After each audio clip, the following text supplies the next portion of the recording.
In this video, we will discuss the postulates of the Bohr's theory. To overcome the limitations of Rutherford model, Bohr proposed a quantum mechanical model. In case of Rutherford, we have already discussed that the limitation of Rutherford model, according to him, the electrons are moving in a circular motion with an accelerated motion, and by this theory, we can assume that at the end electron just dissolve in the nucleus, but actually this not happened. Then what is the reason behind this model, that how a nucleus is present in the center and how electrons are revolving around the nucleus and not moving inside the nucleus? So there are various postulates which are given by the Bohr's theory. The first postulate of the theory is that the electron revolve around the nucleus with definite velocity in certain fixed circular path are called orbit, shells, or we can say stationary state.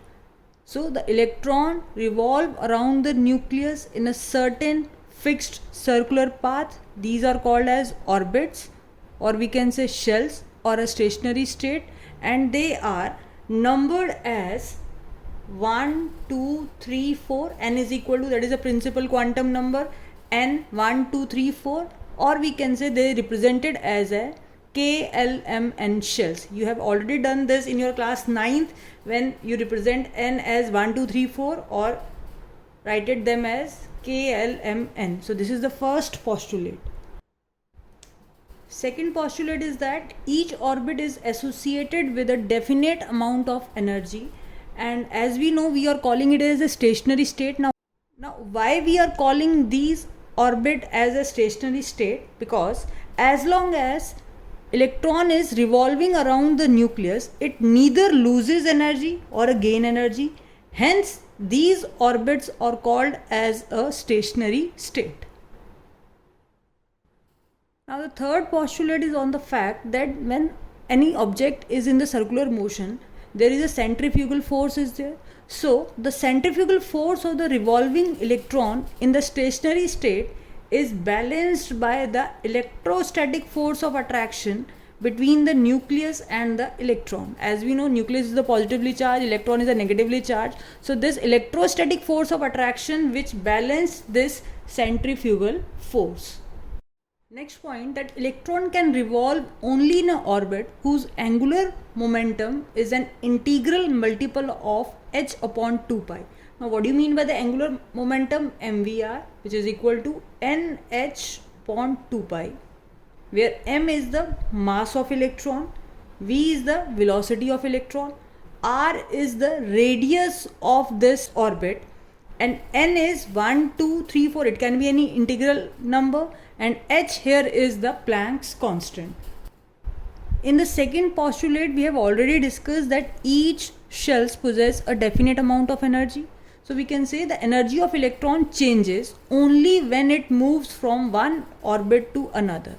Now for example, if electron is in this orbit and one of the electron is in this orbit, so whenever a electron from inner orbit jumps to the outer orbit, it is only possible when this electron will absorb energy. So we can say inner orbital possess the lower energy and the outer orbital possess a higher energy.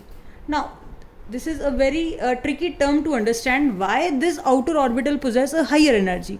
Now for example, this is a nucleus, and if wants to attract electron from the outermost orbital, it will require very high energy. So we can say outer orbital possess an high energy.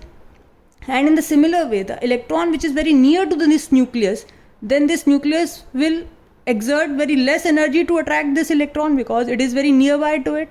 So in a simple language, we can say that outer orbital possess the higher energy and the inner orbital possess the lower energy. So whenever an electron absorb energy, absorb meaning its energy will increase, so now the electron moves from inner to the outer orbital.